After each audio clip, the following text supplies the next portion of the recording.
Méditons ensemble.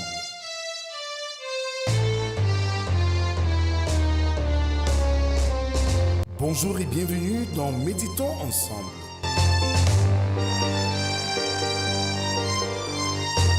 Une émission quotidienne de réflexion et de méditation pour vous aider à approfondir votre marche avec Dieu. Je suis votre hôte, le révérend Rodrigue de Cage, et je suis ravi de partager avec vous ces moments de méditation et de réflexion. Chaque jour de lundi à vendredi, nous allons explorer les Saintes Écritures selon le calendrier qui nous est proposé. Je vous invite à vous joindre à nous dans cette aventure spirituelle. Prenez quelques instants chaque jour pour vous connecter avec Dieu et vous laisser transformer par sa parole. Que Dieu vous bénisse et vous guide sur votre chemin. Alors, bien-aimés dans le Seigneur, nous sommes aujourd'hui le lundi 14 juillet 2025. Alors, Brel, la citation du jour. Une interprétation des écrits de Blaise Pascal sur la soumission dit ceci: il n'y a pas de paix sans soumission qui nous dépasse. Autrement dit, il n'y a pas d'effort que nous ne pouvons faire si nous souhaitons avoir la paix. Ah, Brel, donc nous comprenons que la paix que nous désirons, c'est nous qui devrons la fabriquer. Alors, je nous invite ce matin à ouvrir nos Alléluia, numéro 12, Vie assombrie. Ma vie est toute assombrie de mal et mon esprit abattu en moi. Un de tes mots, je serai guéri. Seigneur, dis un mot, je serai guéri. Un de tes mots, je serai guéri. Seigneur, dis un mot, je serai guéri. Seigneur Jésus, je suis un malheureux, je ne connais rien de tes merveilles. Un de tes mots, je serai guéri. Seigneur, dis un mot, je serai guéri. Adorons le Seigneur avec le psaume numéro 2. Pourquoi ce tumulte parmi les nations, ces vaines pensées parmi les peuples? Pourquoi les rois de la terre se soulèvent-ils et les princes se liguent-ils avec eux contre l'Éternel et contre son nom? Brisons leurs liens, délivrons-nous de leurs chaînes. Celui qui siège dans les cieux rit, le Seigneur se moque d'eux. Puis il leur parla dans la colère, il les épouvante dans sa fureur. Amen. Prions.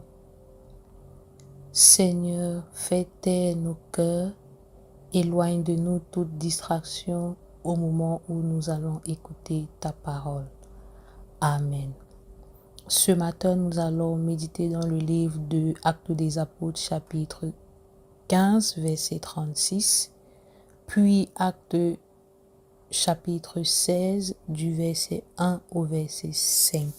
Là, il est écrit: quelques jours s'écoulèrent, après lesquels Paul dit à Barnabas: retournons visiter les frères dans toutes les villes où nous avons annoncé la parole du Seigneur, pour voir en quel état ils sont.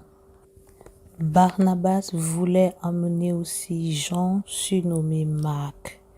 Mais Paul jugea plus convenable de ne pas prendre avec eux celui qui les avait quittés depuis la Pamphylie et qui ne les avait point accompagnés dans leurs œuvres. Ce dissentiment fut assez vif pour être cause qu'ils se séparaient l'un de l'autre. Et Barnabas, prenant Marc avec lui, s'embarqua pour l'île de Chypre. Paul fit choix de Silas et partit, recommandé par les frères à la grâce du Seigneur. Il parcourut la Syrie et la Cilicie, fortifiant les églises. Il se rendit ensuite à Derbe et à Lystre, et voici, il y avait là un disciple nommé Timothée, fils d'une femme juive fidèle et d'un père grec.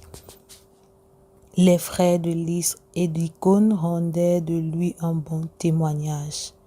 Paul voulut l'amener avec lui et, l'ayant pris, il le circoncit à cause des Juifs qui étaient dans ces lieux-là, car tous savaient que son père était grec.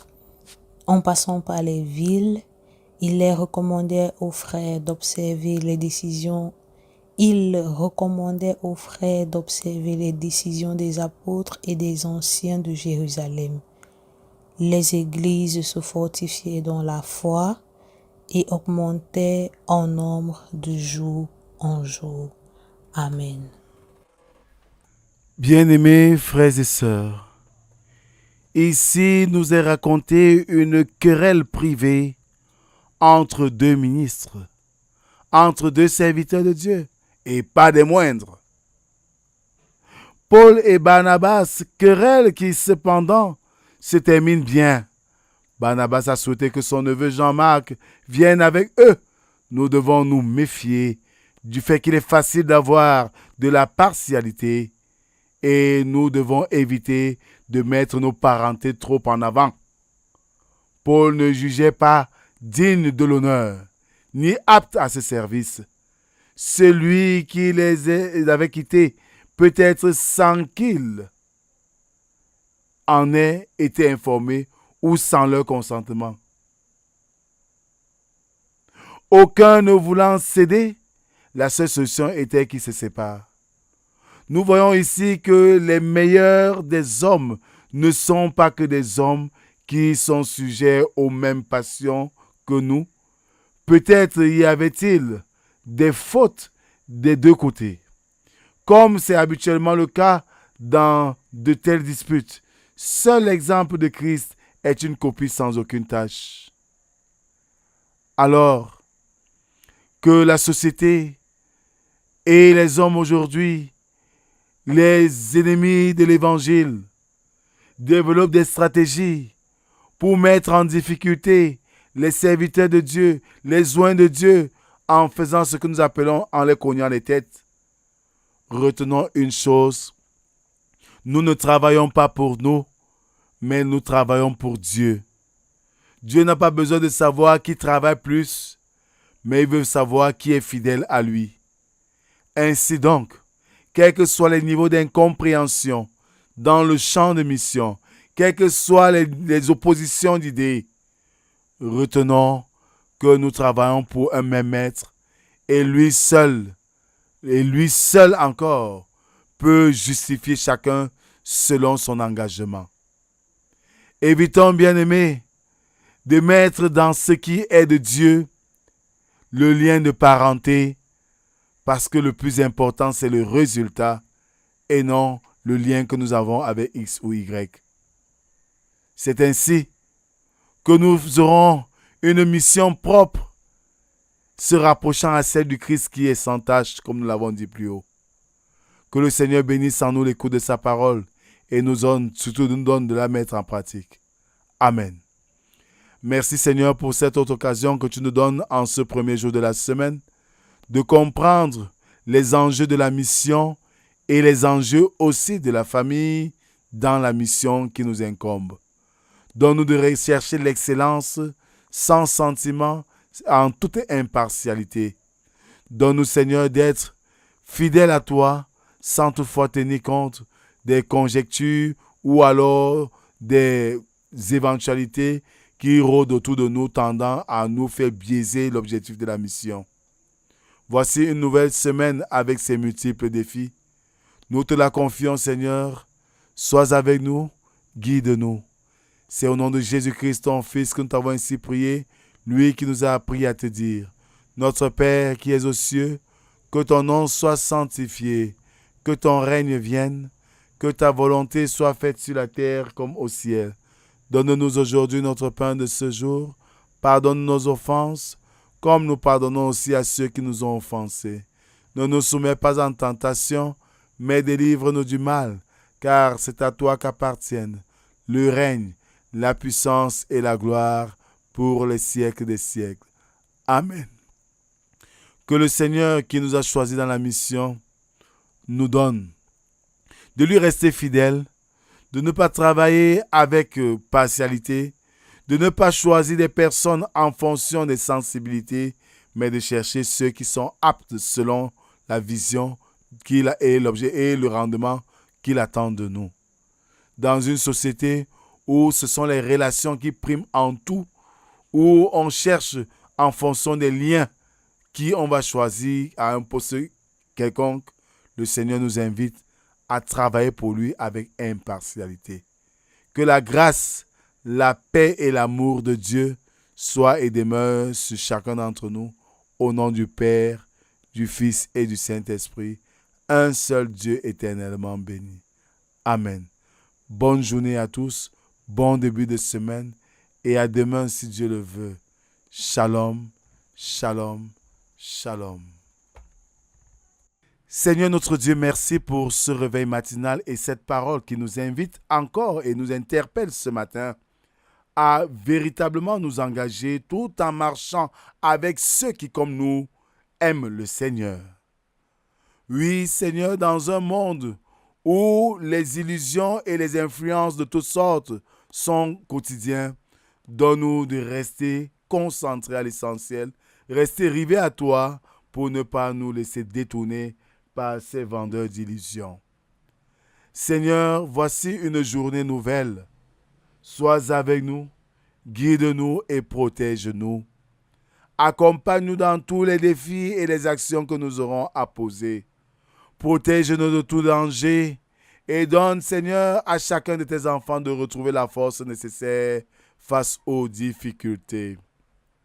Nous te présentons notre nation, le Cameroun, et les chrétiens du monde entier, afin que la paix dont tous désirent soit notre partage. Viens, Seigneur, sois avec nous. C'est au nom de Jésus-Christ, ton Fils, que nous t'avons ainsi prié, lui qui nous a appris à te dire, notre Père qui es aux cieux, que ton nom soit sanctifié, que ton règne vienne, que ta volonté soit faite sur la terre comme au ciel. Donne-nous aujourd'hui notre pain de ce jour. Pardonne nos offenses, comme nous pardonnons aussi à ceux qui nous ont offensés. Ne nous soumets pas en tentation, mais délivre-nous du mal, car c'est à toi qu'appartiennent le règne, la puissance et la gloire pour les siècles des siècles. Amen. Bien-aimés, les mauvaises compagnies corrompent les bonnes mœurs. Marchons toujours avec ceux qui aiment le Seigneur comme nous, de peur de tomber devant les vendeurs d'illusions qui nous détourneront du chemin du Seigneur. Que la grâce, la paix et l'amour de Dieu soient et demeurent sur chacun d'entre nous, au nom du Père, du Fils et du Saint-Esprit, un seul Dieu éternellement béni. Amen. Prenons le Alléluia numéro 13. Ô Seigneur, feras-tu périr le juste et le méchant? Ô Seigneur, feras-tu périr le juste et le méchant? Abraham s'approche de Dieu, suppliant pour Sodome et Gomorrhe. Ô Seigneur, feras-tu périr le juste et le méchant? Ô Seigneur, feras-tu périr le juste et le méchant?